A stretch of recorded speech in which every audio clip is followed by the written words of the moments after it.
bienvenidos y bienvenidas. Es un placer estar nuevamente con ustedes. Hoy tenemos el agrado de tener al doctor Juan Fernando Álvarez, profesor de la Universidad Javeriana, Pontificia Javeriana Universidad, ¿o me equivoqué? Pontificia Universidad Javeriana. Excelente, un gran investigador, un referente en América de la economía social y solidaria, en el cual hoy vamos a charlar cuál ha sido su experiencia, que sé que es vasta, de muchos años, y qué piensa él sobre diferentes temas. Les presento a don Juan Fernando. Bueno, muchas gracias por la invitación. Es un placer compartir con ustedes algunos enfoques sobre la economía social y solidaria. Doctor, para usted, ¿qué es la importancia de la economía social solidaria en el desarrollo territorial en Latinoamérica, según desde la perspectiva de su experiencia? Mira, desde la experiencia podemos ligar tres elementos. Uno, desarrollo local, desarrollo en el territorio. Lo segundo, los enfoques con los que se conoce a la economía social y solidaria en Latinoamérica y en sus distintos países, desde México con economía social hasta economía del buen vivir en Ecuador, Bolivia, o economía del trabajo en Argentina, pero en todo caso todos abrigados por un tipo de organizaciones en las que vamos a hacer énfasis, y otro que tiene que ver emprendimiento. El desarrollo local es fundamental porque lo local finalmente es una expresión del territorio. El territorio, a su vez, tiene patrimonios, y distintos patrimonios en toda la región. A estos patrimonios hay que codificarlos para entender qué nos quieren decir. Algunos autores hablan de que esa codificación debe realizarse a través de mirar la acción colectiva, mirar los incentivos, desincentivos, con que las colectividades se organizan para satisfacer sus necesidades. Además de patrimonio, los territorios tienen historias, y estas historias cuentan cosas, y hay que mirar quién las cuenta y cómo ha sido la relación histórica de esas historias con la conformación y estructuración de la economía. Tienen también los territorios una identidad ciudadana.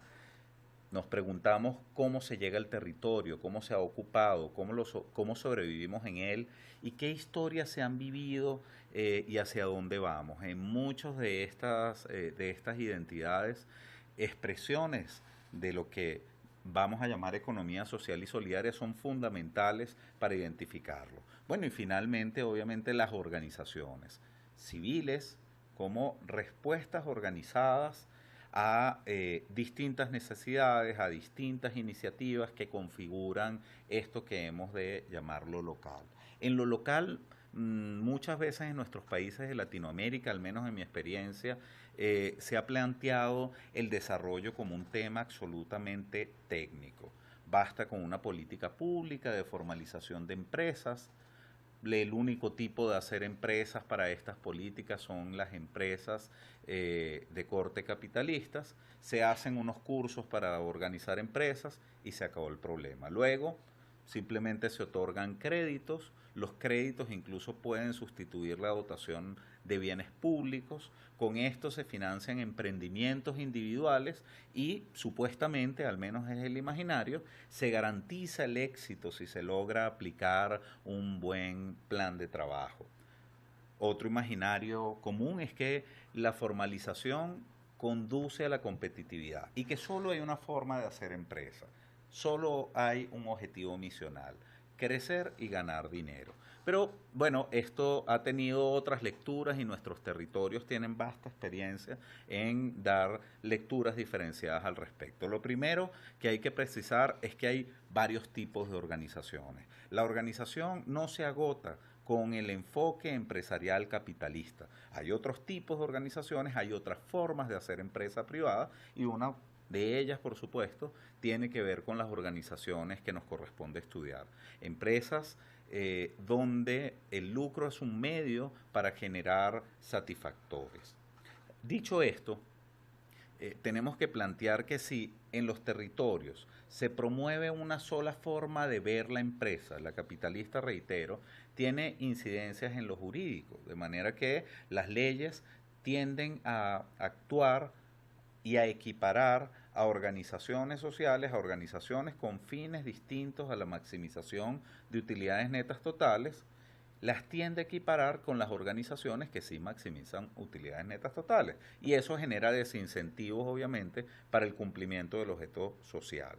También hay problemas de articulación normativa, leyes que se solapan entre sí y que terminan brindando restricciones, obstáculos para el desarrollo de las empresas. Eso ocurre desde Perú hasta México. Tiene también una incidencia mirar una sola forma de hacer empresa en la supervisión y el control. Se plantea que las organizaciones, al ser todas capitalistas, al tener ese imaginario, la supervisión debe enfatizar en instrumentos como los balances financieros, estados de ganancias y pérdidas, etcétera, para medir la incidencia de estas organizaciones en el territorio, y sabemos que lo que tiene que ver con los excedentes, las utilidades en organizaciones campesinas, de indígenas, urbanas, que logran agrupar a distintos vendedores, estas organizaciones, las utilidades son solo la punta del iceberg. En realidad lo que producen es muchísimo más contundente que eso, y eso es lo que nos interesa observar. Bueno, dicho eso, decir que estas organizaciones tienen una polivalencia importantísima en toda nuestra Latinoamérica. Habíamos dicho desde los conceptos de economía social en México, pasando por economía comunal en Venezuela, economía solidaria en Colombia, summa casalla en Ecuador, en Bolivia, economía popular en algunos sectores de Argentina, socioeconomía de la solidaridad en Uruguay, economía del trabajo en algunos otros sectores. Pero más allá de todos estos títulos, lo que importa reconocer es que el contenido de lo que vamos a llamar economía social y solidaria es un concepto que abriga organizaciones que construyen el desarrollo del territorio desde sus realidades situacionales. De manera que llamaremos a la economía social y solidaria como un concepto que se construye sobre realidades situacionales. Yo creo que con eso tendríamos un panorama inicial. Excelente, don Fernando. Y con relación a esto nos trae, hay organizaciones, supraorganizaciones, en las cuales van amarrando todas estas intenciones bajo un paraguas en el cual lo que hace es visualiza lo que hacen estas organizaciones. En este caso, CIRIEC, usted como miembro de CIRIEC Colombia, una de las personas importantes a nivel también internacional, ¿cuál es la importancia que tiene CIRIEC dentro de esta visualización de la economía social? Ya vimos y solidaria, los apellidos que le agregan. En Costa Rica trabajamos la idea del exministro Francisco Morales Hernández, del sector de la economía laboral, porque le agregamos la parte de asociaciones campesinas, asociaciones de desarrollo, las asociaciones solidaristas que han contribuido a desarrollar a Costa Rica. ¿Qué considera usted que es importante? Si le da o no le da una imagen a lo que hace cada país, visualiza o no ante este neoliberalismo que cada vez hace a un lado el ser humano y devasta el planeta. CIRIEC, bueno, primero comentar que CIRIEC es el Centro Internacional de Investigación, Documentación e Información de la Economía Social, Pública y Cooperativa. El mismo nombre, un poco largo, nos da cuenta de las intenciones de una organización que tiene más de 75 años de agrupar las distintas expresiones que en su momento en Europa venían desarrollando iniciativas por el progreso social en el ámbito local. Dicho eso, desde CIRIEC y particularmente desde CIRIEC España se ha venido gestando un nombre que tiene una tradición francófona, el de la economía social, un título, y a este título se le han agregado contenidos que especifican cuál es la naturaleza de estas organizaciones. Esto es fundamental, porque entendiendo cuáles son sus particularidades que las identifica, nos permite darle un espacio en el mercado, un espacio en lo local, un espacio en el desarrollo que finalmente gestan las organizaciones. Y desde CIRIEC hay unos apuntes absolutamente claros para definir qué es lo que ellos denominan economía social, y que nosotros en Latinoamérica colocamos por distintas tradiciones el apellido de solidaria. Pero básicamente que la empresa es un medio para maximizar el beneficio de los distintos agentes y el único fin no es la maximización de las utilidades netas totales. Por otra parte, que estas empresas tienen una particularidad. Por una parte, los propietarios son gestores y usuarios o trabajadores a la vez. Hay una doble identidad de los agentes y esto trae unos resultados realmente diferentes que conllevan a un tratamiento tributario, jurídico, contable que merece la pena ser estudiado. Son organizaciones, como hemos dicho, que parten de la sociedad civil y tienen polivalentes miradas sobre el territorio y sobre sus objetivos. Son organizaciones que por una parte tratan el concepto de asociación y por la otra son empresas.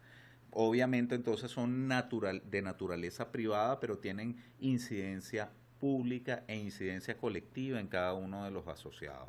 Son locales, pero hacen parte de un movimiento global, que ya no solo se reduce a las cooperativas, sino que por los aportes del CIRIEC comienza a ver cómo se entretejen distintas organizaciones con estas lógicas para incidir en el territorio.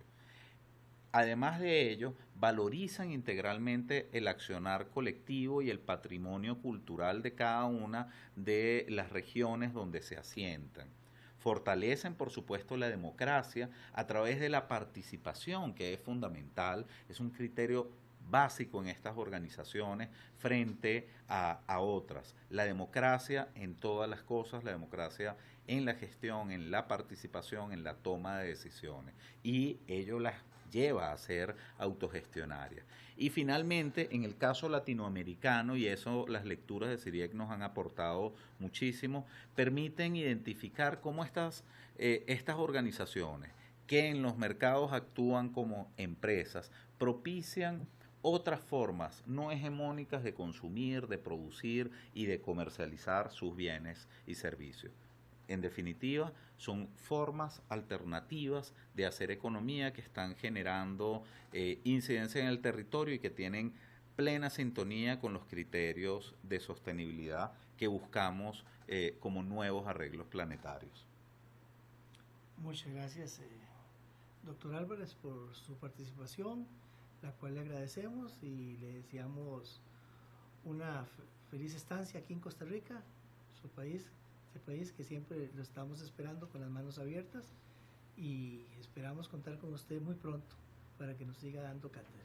Encantado, doctor Federico. Gracias.